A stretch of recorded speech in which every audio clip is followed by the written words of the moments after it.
Hello दोस्तों, आज है 2 जुलाई 2025 दिन बुधवार का, हिंदी तिथि आषाढ़ शुक्ल सप्तमी। और आइए बात करते हैं आज के मुख्य समाचार, बड़ी खबरें, देश और दुनिया का ताजा अपडेट लेकर हाजिर हो गए हैं। आज का ये वीडियो भी काफी महत्वपूर्ण रहने वाला है। देश के अलग अलग राज्यों की ओर से, सरकारों की ओर से बड़ी महत्वपूर्ण घोषणाएं की गई है। नया अपडेट जानेंगे। वीडियो को आप पूरा ध्यान से आखिर तक जरूर देखते रहिएगा। बिना टाइम विलंब के शुरुआत करते हैं पहली बड़ी खबर की ओर। सबसे पहले तो आपको बताएं कि प्रधानमंत्री नरेंद्र मोदी आज 2 जुलाई से 10 जुलाई तक 5 देशों की यात्रा पर रहेंगे और इस यात्रा की शुरुआत गाना से होगी। इसके बाद त्रिनिदाद एंड टोबैगो, फिर अर्जेंटीना और ब्राजील जाएंगे। ब्राजील में ब्रिक्स समिट में हिस्सा लेने के बाद पीएम मोदी नामीबिया जाएंगे। पीएम मोदी की घाना यात्रा पर भारत वैक्सीन हब बनाने में मदद करेगा ताकि वहां का स्वास्थ्य ढांचा मजबूत हो सके। घाना इस समय आर्थिक संकट से जूझ रहा है और IMF की शर्तों के तहत सुधार कर रहा है। पीएम मोदी घाना की संसद और वहां के करीब 15,000 भारतवंशी लोगों को संबोधित भी करेंगे। दोनों देशों के बीच करीब 24,000 करोड़ रुपए का व्यापार होता है और भारत ने अब तक घाना में करीब 16,000 करोड़ रुपए का निवेश भी किया हुआ है। वैसे आपको बताएं, घाना जो है वो दुनिया का 7वां बड़ा गोल्ड प्रोड्यूसर भी है। नामीबिया में प्रधानमंत्री की पहली यात्रा होगी और 27 साल बाद किसी भारतीय प्रधानमंत्री का वहां दौरा हो रहा है। नामीबिया में प्रधानमंत्री भारत के यूनिफाइड पेमेंट इंटरफेस यानी UPI को लागू करने के समझौते को भी आगे बढ़ाएंगे, जिससे डिजिटल पेमेंट के क्षेत्र में दोनों देशों का सहयोग बढ़ेगा। नामीबिया खनिजों से भरपूर देश है, इसलिए दोनों देशों के बीच महत्वपूर्ण खनिजों के व्यापार और निवेश पर भी चर्चा होगी। प्रधानमंत्री नरेंद्र मोदी आज से ही 5 देशों की यात्रा पर हैं। साथ ही आपको बताएं, अमेरिका दौरे पर गए विदेश मंत्री डॉक्टर S जयशंकर ने अमेरिका के समकक्ष मार्को रूबियो से मुलाकात की। दोनों के बीच अहम द्विपक्षीय मुद्दों पर विस्तार से बातें हुई हैं। विदेश मंत्री डॉक्टर S जयशंकर का US दौरा चल रहा है। चलिए आगे बढ़ते हैं। बड़ी खबर, केंद्रीय कैबिनेट की बैठक में बड़ा फैसला लिया गया है। सरकार ने नई खेल नीति 2025 को मंजूरी दे दी है। केंद्रीय मंत्री अश्विनी वैष्णव ने बताया कि नई खेल नीति से देश भर में खेल इंफ्रास्ट्रक्चर और खिलाड़ियों के प्रदर्शन के विकास को दिशा मिलेगी। ये नई नीति मौजूदा खेल नीति 2001 की जगह लेगी। केंद्रीय कैबिनेट की बैठक में ये बड़ा फैसला लिया गया और इस पॉलिसी के 5 प्रमुख आधार बनाए गए हैं। वैश्विक मंच पर बेहतरीन प्रदर्शन का लक्ष्य, आर्थिक विकास में खेल की भूमिका, सामाजिक विकास में खेल का योगदान, जन आंदोलन के रूप में खेल और शिक्षा से जुड़ाव। चलिए अगली बड़ी खबर आपको बताते हैं। 1 जुलाई से सस्ता हुआ कॉमर्शियल LPG गैस सिलेंडर। जुलाई महीने की शुरुआत के साथ ही तेल कंपनियों ने कॉमर्शियल LPG सिलेंडर की कीमतों में कटौती कर दी है। 1 जुलाई से देश भर में 19 किलो वाले कॉमर्शियल गैस सिलेंडर की कीमतों में 58.5 रुपए की कमी की गई है और अब दिल्ली में ये सिलेंडर 1665 रुपए में मिलेगा। नई दरें लागू भी हो गई हैं और ऐसे में होटल, ढाबा, रेस्टोरेंट से जुड़े लोगों के लिए तो ये खबर राहत की है। गैस सिलेंडर की रेट आखिर कम हुई। साथ ही आपको बताएं, 14.2 किलो वाले घरेलू गैस सिलेंडर की कीमतों में कोई भी बदलाव नहीं किया गया है, यानी घरेलू गैस सिलेंडर है वो पहले की दरों पर ही आपको मिलते रहेंगे। चलिए अगली बड़ी खबर आ रही है। केंद्र ने बाइक और टैक्सी को मंजूरी दी है। दिशा निर्देश भी जारी किए गए हैं। कंपनियों ने इसका स्वागत किया है। मोबाइल ऐप के माध्यम से बाइक को टैक्सी की तरह इस्तेमाल करने वाले ग्राहकों को ये बड़ी राहत मिली है।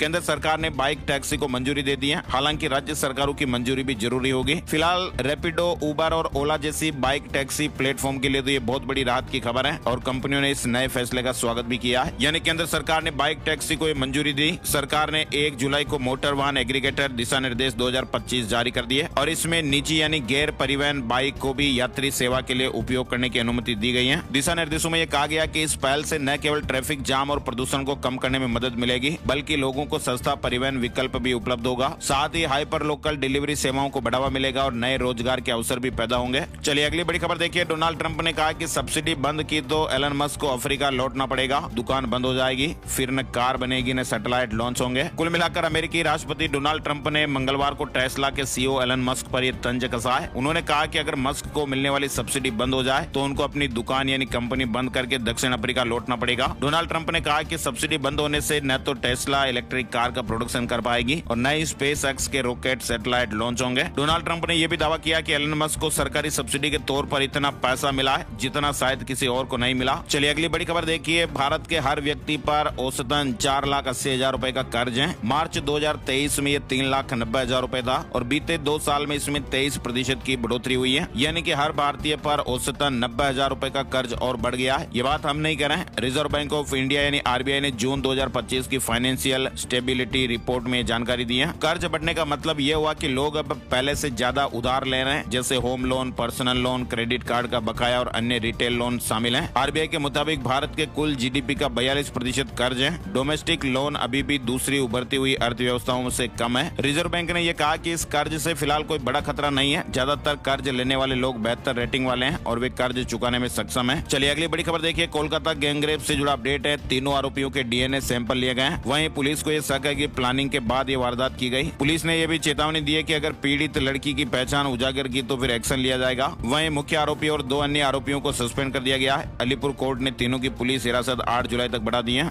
लॉ कॉलेज ने आरोपियों को सस्पेंड कर दिया है। साथ ही आप देखिए, विदेश मंत्री एस जयशंकर ने अमेरिका में कहा कि भारत को अपने लोगों की सुरक्षा के लिए आतंकवाद के खिलाफ कार्रवाई करने का पूरा अधिकार है और भारत इस अधिकार का इस्तेमाल करता रहेगा। विदेश मंत्री एस जयशंकर वाशिंगटन डीसी में मंगलवार को क्वाड विदेश मंत्रियों की बैठक से पहले मीडिया से बात कर रहे थे। उन्होंने कहा कि दुनिया को आतंकवाद के खिलाफ जीरो टॉलरेंस की नीति अपनानी चाहिए। तेलंगाना में विरोध के बावजूद भी रामचंद्र राव बीजेपी प्रदेशाध्यक्ष बने हैं। दरअसल आपको बताएं, बीजेपी ने मंगलवार को 5 राज्यों हिमाचल प्रदेश, उत्तराखंड, आंध्र प्रदेश, महाराष्ट्र और तेलंगाना में निर्विरोध प्रदेशाध्यक्ष चुन लिए हैं। इसके अलावा मध्य प्रदेश में हेमंत विजय खंडेलवाल ने भी निर्विरोध नामांकन भरा। बुधवार को उनकी जीत का ऐलान किया जाएगा। हिमाचल प्रदेश में राजीव बिंदल को तीसरी बार कमान दी गई है। वहीं महेंद्र भट्ट दूसरी बार उत्तराखंड अध्यक्ष बने। महाराष्ट्र में रविंद्र चौहान, आंध्र प्रदेश में पीएनवी माधव और तेलंगाना में रामचंद्र राव को चुना गया है। 2 दिन में 9 राज्यों में नए प्रदेश अध्यक्ष चुने जाने के बाद बीजेपी के राष्ट्रीय अध्यक्ष के चुनाव की तस्वीर साफ हो जाएगी। साथ ही बड़ी खबर देखिए, कर्नाटक सीएम पद पर फिर विवाद। डिप्टी सीएम शिव कुमार के करीबी एमएलए का दावा,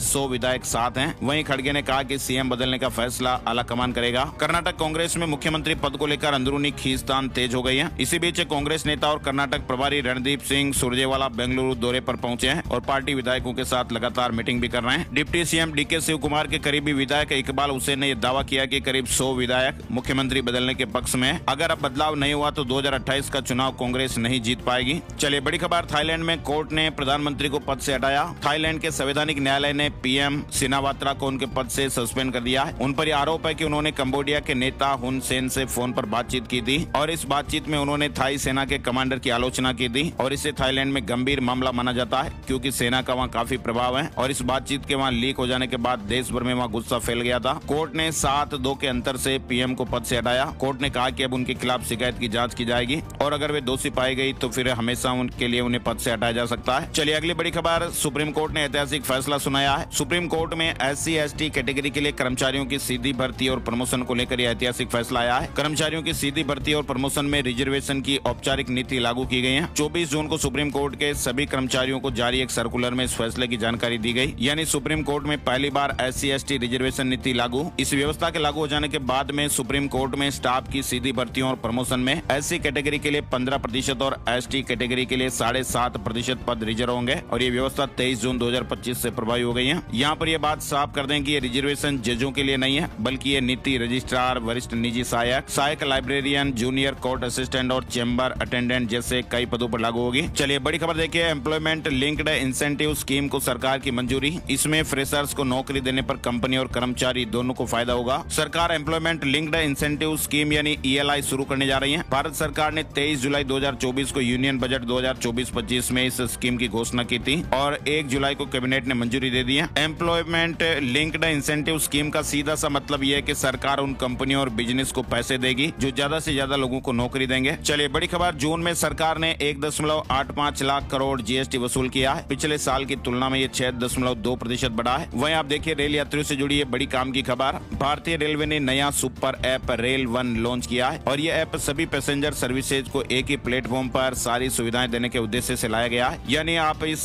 रेल वन ऐप के माध्यम से IRCTC के रिजर्व्ड, अनरिजर्व्ड और प्लेटफॉर्म टिकट बुक कर पाएंगे। PNR और ट्रेन स्टेटस भी आप चेक कर पाएंगे, कोच की पोजीशन देख पाएंगे, रेल मदद और ट्रेवल फीडबैक को ट्रैक कर पाएंगे। कई तरह की इसमें आपको सुविधाएं इस ऐप में देखने को मिलेगी। चलिए बड़ी खबर देखिए, बेंगलुरु भगदड़ केस में सस्पेंड सीनियर IPS बहाल। ट्रिब्यूनल ने कहा, पुलिस के पास अलादीन का चिराग नहीं जो उंगली रगड़कर भीड़ को काबू कर ले।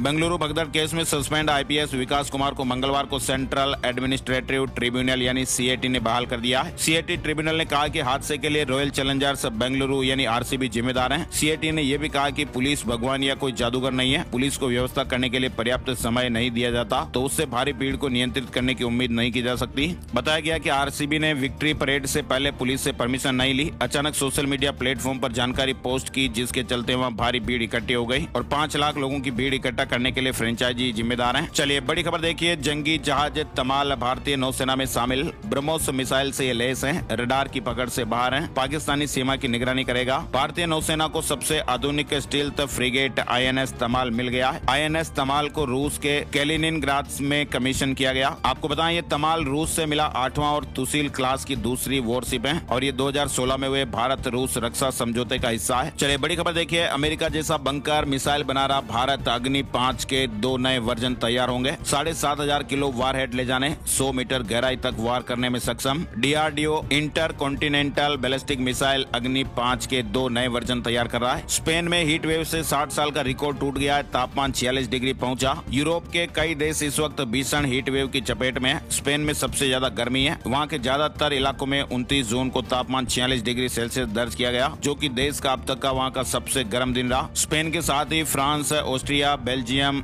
Bosnia Herzegovina, Hungary, Serbia, Slovenia और स्विट्जरलैंड में हीट वेव जारी रहने की आशंकाएं हैं। चलिए अगली बड़ी खबर आप देखिए। राजा रघुवंशी से जुड़े मामले में अपडेट सामने आ रहे हैं। सोनम के मां और पिताजी पहली बार खुलकर बोले। कहा कि राज 17 से 18 हजार रूपए कमाने वाला, मेरी छोरी लाखों कमाती थी, 3 साल से उसे राखी बांध रही थी। ये कहना है सोनम रघुवंशी के पिता देवी सिंह का। मेघालय में हनीमून के दौरान राजा रघुवंशी की हत्या के बाद पहली बार सोनम की मां और पिता ने खुलकर ये बातचीत की और बताया राज से उसके अफेयर के सवाल को पूरा परिवार खारिज कर रहा है। दरअसल राजा के इस मामले में अब सोनम के परिवार पर भी लगातार सवाल उठ रहे हैं। चलिए आगे बढ़ते हैं। बड़ी खबर 2000 रूपए के नोट पर RBI का बड़ा अपडेट। RBI के ताजा आंकड़ों के मुताबिक भले ही 2 साल पहले इन नोटों को चलन से बाहर करने का ऐलान किया गया था, लेकिन अभी भी बाजार में 6099 करोड़ रुपए के 2000 रूपए के नोट मौजूद हैं और ये नोट अभी भी लीगल टेंडर यानी वैध मुद्रा बने हुए हैं। आम आदमी पार्टी नेता संजीव अरोड़ा ने राज्यसभा से इस्तीफा दिया। उपराष्ट्रपति जगदीप धनखड़ ने स्वीकार किया है। पंजाब की लुधियाना पश्चिम विधानसभा सीट पर हुए उपचुनाव में अरोड़ा ने शानदार जीत हासिल की थी। वहीं देखिए आप जम्मू कश्मीर से बड़ी खबर आ रही है।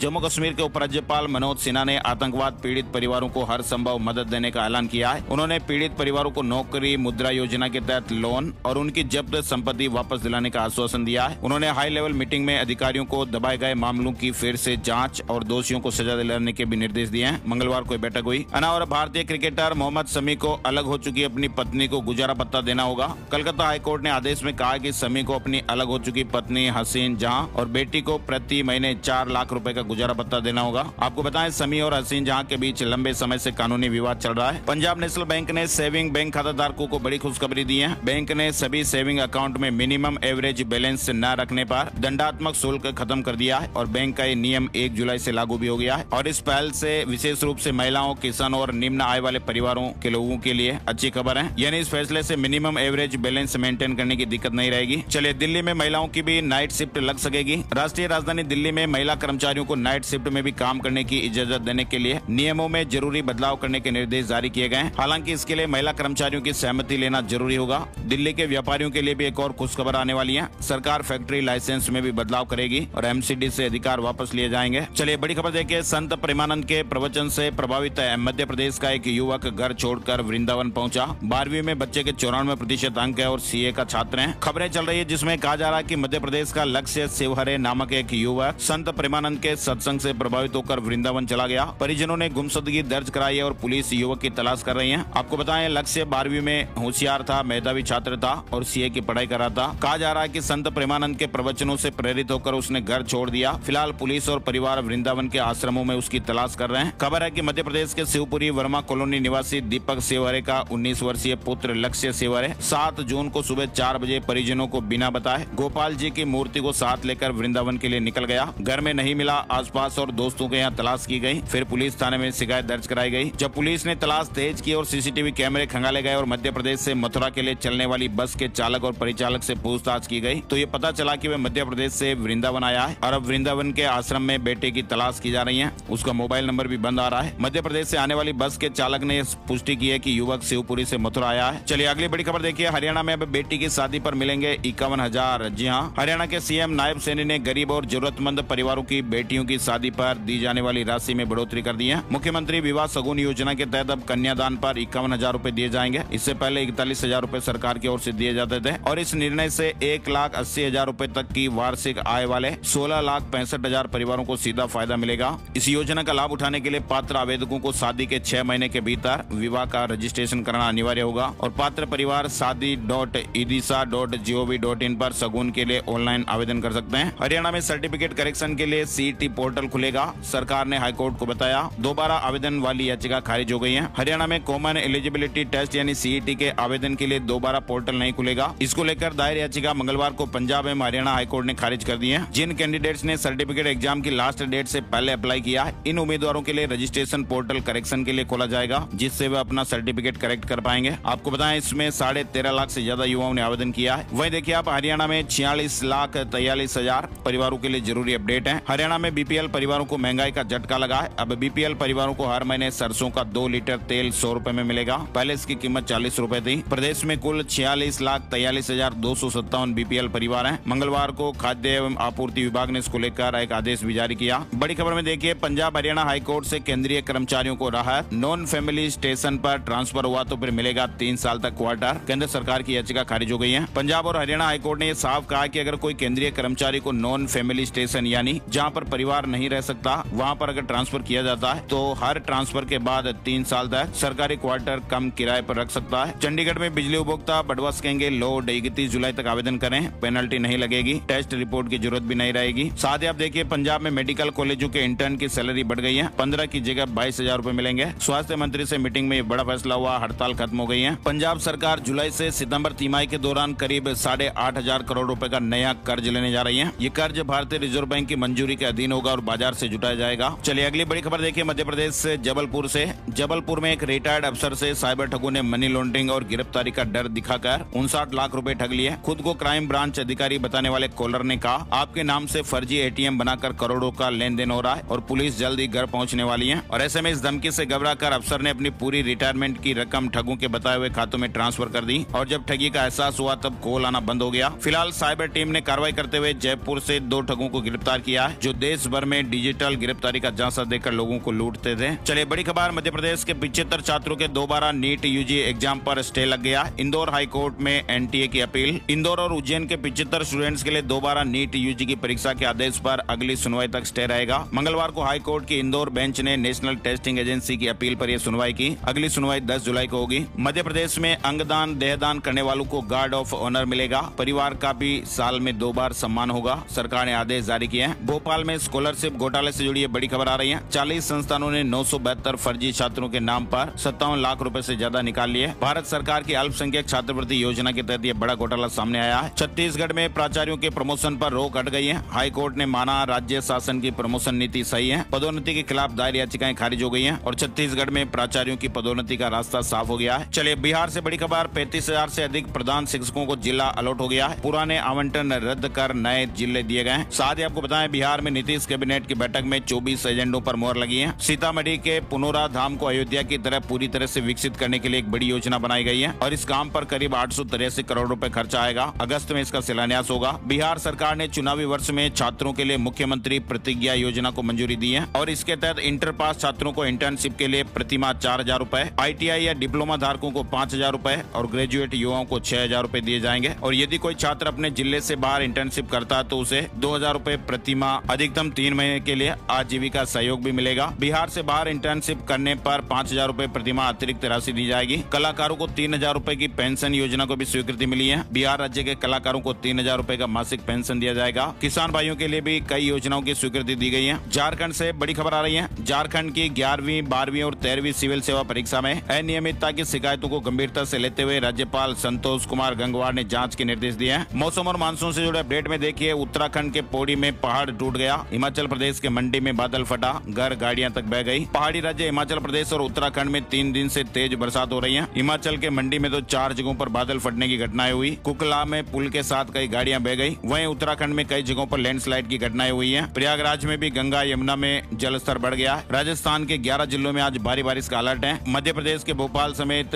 25 जिलों में बारिश हुई। मध्य प्रदेश में मंगलवार को भी बारिश का स्ट्रॉन्ग सिस्टम एक्टिव रहा। मध्य प्रदेश में अगले 4 दिन तक कई इलाकों में तेज बारिश का अलर्ट है। बिहार मानसून में देखिए, पटना, भागलपुर, भोजपुर, मुंगेर में तेज बारिश, आकाशीय बिजली का अलर्ट। नेपाल में हो रही बारिश से समस्तीपुर में 3 डायवर्सन टूट गए। रांची समेत 6 जिलों में आज भारी बारिश की चेतावनी, आकाशीय बिजली गिरने को लेकर भी अलर्ट रहेगा। 6 जुलाई तक झारखंड में भी मानसून एक्टिव है। चलिए बड़ी खबर देखिए, 1200 करोड़ रुपए रुपए जुटाने की तैयारी में हीरो मोटर्स IPO के लिए फिर से अप्लाई किया। शेयर मार्केट न्यूज अपडेट में आपको बताएं, सेंसेक्स 91 अंक चढ़कर 83,697 के स्तर पर बंद हुआ। निफ्टी में 25 अंकों की तेजी रही और ये 25,542 के स्तर पर बंद हुआ है। IBPS में PO और MT के 5,208 पदों पर भर्ती निकल गई है। SSC ने जूनियर इंजीनियर के 1340 पदों पर भर्ती निकाल दी है। विज्ञापन जारी कर दिया गया है। चलिए राजस्थान से जुड़ी बड़ी खबर देखिए। सरकार ने कहा कि हम SI भर्ती रद्द नहीं करेंगे। कैबिनेट सब कमेटी ने रद्द नहीं करने की सिफारिश की है। राजस्थान सरकार SI भर्ती को रद्द नहीं करेगी। Advocate general AG Rajendra Prasad ने कैबिनेट सब कमेटी की रिपोर्ट एडिशनल एफिडेविट के साथ कोर्ट में रखी। प्रसाद ने कहा कि कैबिनेट सब कमेटी ने भर्ती रद्द नहीं करने की सिफारिश की है, जिसे मुख्यमंत्री कार्यालय ने अप्रूव किया है। इसके बाद कोर्ट ने सभी पक्षों को रिपोर्ट की कॉपी देने के निर्देश दिए। 7 जुलाई को फाइनल सुनवाई होगी। सरकार ने हाईकोर्ट में कहा कि हम इस स्टेज पर भर्ती को रद्द नहीं कर सकते हैं। कैबिनेट सब कमेटी ने 4 सिफारिश की है। पहली ये कि SIT मामले की जांच जारी रखेगी। दूसरी सिफारिश, जो अभ्यर्थी पकड़े जाते हैं उन्हें डीबार किया जाएगा। तीसरी सिफारिश, भर्ती में ऐसी स्थिति नहीं आई कि हम गलत और सही के बीच अंतर नहीं कर पाए, ऐसे में फिलहाल भर्ती को रद्द नहीं कर सकते हैं। और चौथी सिफारिश रही, आगे होने वाली SI भर्ती में इस भर्ती में शामिल हुए अभ्यर्थियों को आयु सीमा में छूट दी जाए। चलिए बड़ी खबर, राजस्थान में मीडिएशन फॉर द नेशन अभियान शुरू,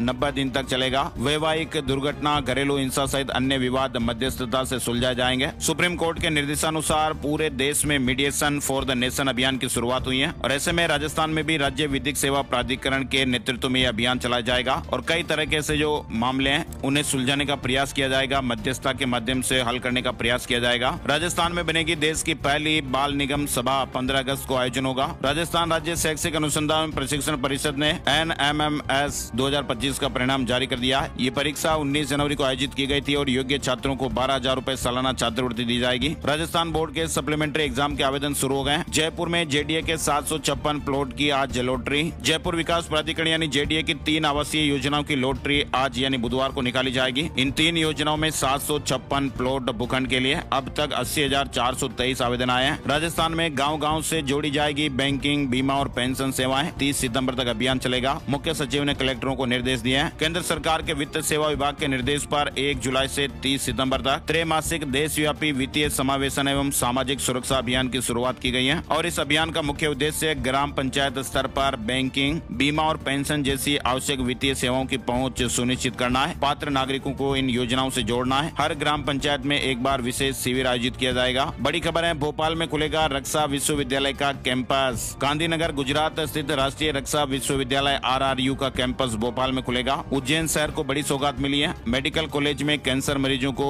रेडियोथेरेपी मिल सकेगी। उज्जैन में 592 करोड़ रुपए में बन रही मेडिसिटी यानी मेडिकल कॉलेज के बन जाने के बाद कैंसर के मरीजों के लिए रेडियोथेरेपी भी हो सकेगी। अब यहाँ के मरीजों को अब इंदौर या अहमदाबाद नहीं जाना होगा। बड़ी खबर की बात करते हैं, सोने चांदी के भाव। सोने चांदी के दामों में बढ़ोतरी दर्ज हुई है। सोने के दाम 1544 रूपए महंगा होकर 97,430 रूपए प्रति 10 ग्राम पर रहे। 1 किलो चांदी की कीमत 1453 रूपए बढ़कर 1,06,963 रूपए प्रति किलो पर पहुंच गई है। और अब चलते चलते एक नजर आज का राशिफल। आज 2 जुलाई बुधवार को मेष राशि वालों की परेशानियां दूर हो सकती हैं और करियर में रुका हुआ पैसा मिल सकता है। मिथुन राशि वालों को सितारों का साथ मिलेगा। कर्क राशि के लोग मेहनत और कोशिश से सफलता पाएंगे और निवेश के मामलों में सावधान भी रहना पड़ेगा। कन्या राशि वालों को महत्वपूर्ण उपलब्धि मिलेगी और करियर में आत्मविश्वास बढ़ेगा। मकर राशि वालों को करियर में अधिकारियों का साथ मिल सकता है। मीन राशि वालों के लिए करियर की योजनाओं पर काम करने के लिहाज से अच्छा दिन रहेगा और इनके अलावा बाकी राशियों के लिए सामान्य दिन रहेगा। तो ये थे दोस्तों आज के मुख्य समाचार, बड़ी खबरें, हेडलाइंस और सुर्खियां, अपडेट। आज